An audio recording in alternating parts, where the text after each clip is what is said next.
Joining us right now is our friend Brad Biggs Bradley from Chicago. Brad, I know you've been out in Chicagoland for a long time now, but you're a DC boy at heart. Did you enjoy what happened to the city of Philadelphia last night? Oh, yeah, I mean, that was a hell of a baseball game, wasn't it? What a way to end. And that pitcher better not go back to Philly. Yeah, just a brutal ending. You, as much as you loathe Philly, like, you got to feel for that cat, right? Yeah. I mean, just like he just had a brain melt. And they all talk about it. They do PFP, pitcher fielding practice, for hours, day after day in spring training, and the guy froze in the moment. The replays of that were really hard to watch. Yeah. Oh, yeah. Totally. Oh, yeah. And then the Eagles, man, I get they're 4-2. They have a loaded roster, but they've now been outgained in every game they've played. Lost 2 in a row. Just there's trouble brewing up there with that Eagles team. Oh, yeah. Well, but I mean, it seems like every year almost they reach a point where you're like, boy, is this are they close to a tipping point, right? Is this about to go off the rails? And then the roster is such, and Howie Roseman does such a good job with them that they turn out to be just fine. And Sirianni goes from, the biggest idiot in town to a genius. Right. So I don't yet, but that was concerning. And man, with that Jackson Dart, Brian Dable might just have enough there to save his rear end and keep his job, right? Yeah. Crazy. Man. Seems like it. All right, we're talking with our friend Brad Biggs, covers the Bears for the Chicago Tribune, knows this Bears team inside and out, been covering the Bears since 2001. Brad's joining us via the Rude Guest Hotline. When I knew that Brad was the dude covering the Bears, I'm going back in time here, but it was about 10 minutes before, like, the Schefter and Rappaports of the world officially broke the news on the Montez Sweat trade to Chicago. Mm-hmm. I'd say it was like a half hour before that. I saw a tweet from Biggs, watch the Bears for a D end. And then it was like, bang, right after that. All right, Brad, get us up to speed on all things Chicago. They're coming off the bye week. They've had some injuries to start, but might be getting some guys back. Yeah, they're doing all right health-wise. There's Grady Jarrett. They paid him an awful lot of money to come over in free agency from Atlanta, the defensive tackle. He's banged up with a knee.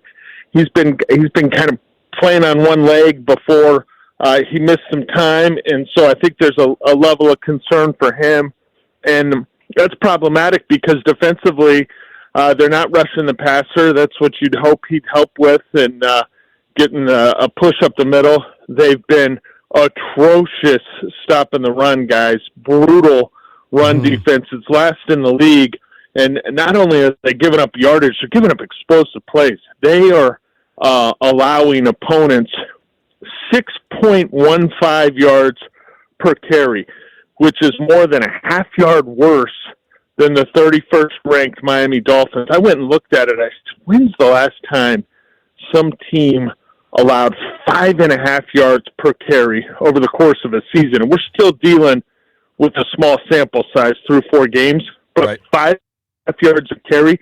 Last defense to do that was the 1959 Redskins. Damn. Yeah. I wasn't even born. No. No. I mean, that's how bad it's been. The opponents have been ripping off big runs on them, and then they've also been horrible on first down. Like they're giving up like an average of about 8 yards a play on first down, which you get a 65-yarder here and a 40-yard play there, and it can really screw those numbers up in a hurry. But they've been bad there. Now, in some respects, though, they've been really good. That's why it's hard to figure out. They've got 9 takeaways. I don't know how sustainable that is. They had 4 last time out against the Raiders. Geno Smith's been a turnover machine. You guys probably saw that earlier this season. And they're actually, I got to look at it, but going in the last weekend, they were number 1 in the league on third down. So they've been really good if they can get you in third down. 3rd and 5+, opponents have converted 3 of 25 opportunities against them. So it's striking because in a couple key respects, they're terrible on defense right now.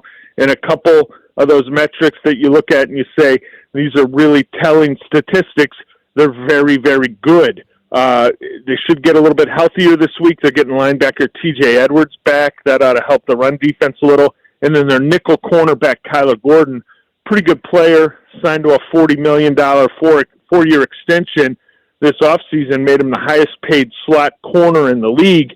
He should make his season debut Monday night. He's been out since training camp with a hamstring injury. Well, you know what people care about? People care about, what is it, number 15? That what Caleb wear? 15? Something like that? 18 maybe? 18. I don't know. Caleb Williams and Ben Johnson. How has it been working for y'all so far? Yeah, Caleb and Ben have gotten off to a nice start, and that's been one of the impressive things that people have seen during this 4-game stretch is the growth and development of the quarterback. It looked, awkward in training camp. You know, the offense was getting, quite frankly, dominated most days by the defense, and you looked at it and you said, I don't know that the defense is a world beater. Like, this isn't the 85 Bears out there. How concerning is this? But Caleb's made some real strides in terms of pocket presence, being able to play in rhythm and on time, and that's been a big boost for him. And their sacks have dropped dramatically. They were terrible protecting the quarterback. Caleb was responsible for a good chunk of those league-high 68 sacks last season. They've been much, much better at avoiding some of those negative plays this season, and so you've seen some development in there. Along with it, the sort of ascent of Rome Odunze, who was also a first-round pick a year ago with Caleb at wide receiver. He's got a touchdown catch in every game so far and 5 total. That's sort of a budding young star in the league at that position. Yeah, he's been great. 2 things that I saw you point out. You've got the ref crew this week. Yeah. I saw your tweet earlier in the week. Alex Moore will work this game Monday night. They lead the league in calling penalties. They've got 95 penalties called, and another 22 have been declined. That's 13 more, basically 10, 12, almost 15% more than the number 2 crew. How much of an impact do you think that will have in this game? And is there anything specifically they call that's going to be just annoying as hell? Well, the impact could be people be getting home from the game at about 1 a.m. Tuesday morning, right? That's the potential impact. Yeah, I mean, again, small sample size. It's his first year as a referee. You know, I bet there's a chance you throw on tape of those games they worked, and you're like, yeah, you have to call that hold, or that's clear pass interference there.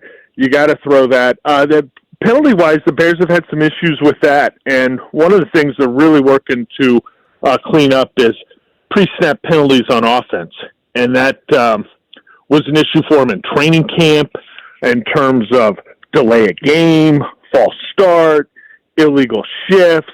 I mean, you name it. Everything was out of sorts, and because they've added a lot of pre-snap motion to what they're doing. That's something that Ben Johnson believes highly in, that they did a lot of in Detroit. And so throwing that on the plate of the young quarterback who's learning a new system. They've got new offensive linemen working with each other.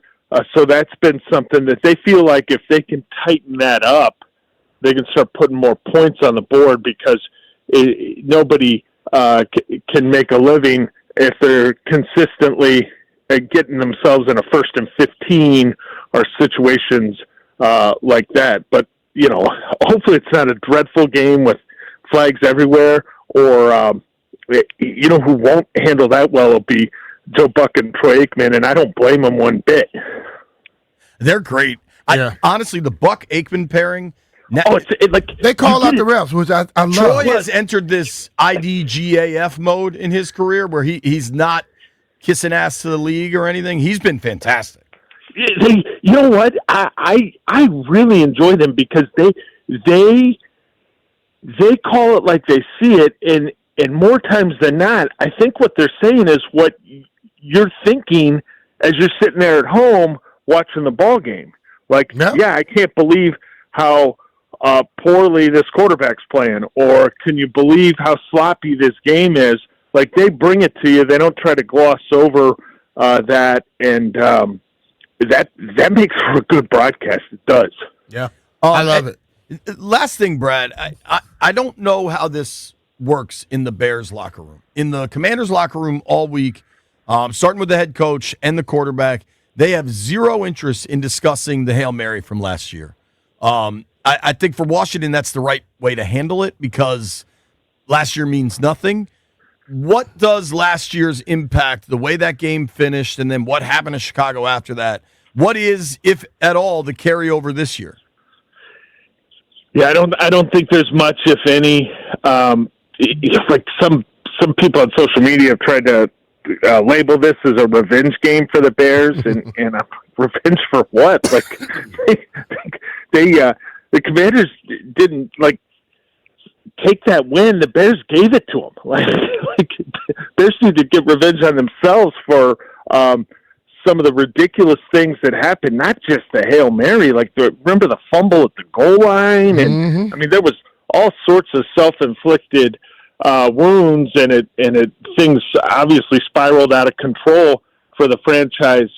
In the wake of that, they went out to Arizona, played a bad Cardinals team, and lost 29-3 the next week, and it was all downhill from there. But yeah, they're doing a pretty good job, led by the coach, of sort of compartmentalizing things on a week-to-week basis here. You try to ask Ben Johnson anything about last year, and he'll just shut it down.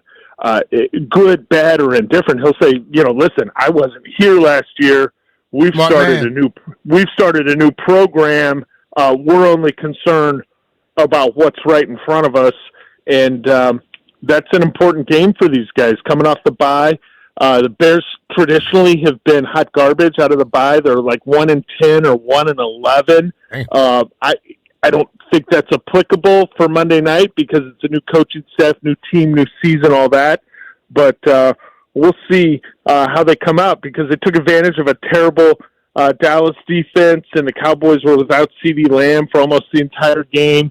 And they got very fortunate with a blocked field goal on the final play against a really bad Raiders team. So how do the Bears look when they have to take a step up in class?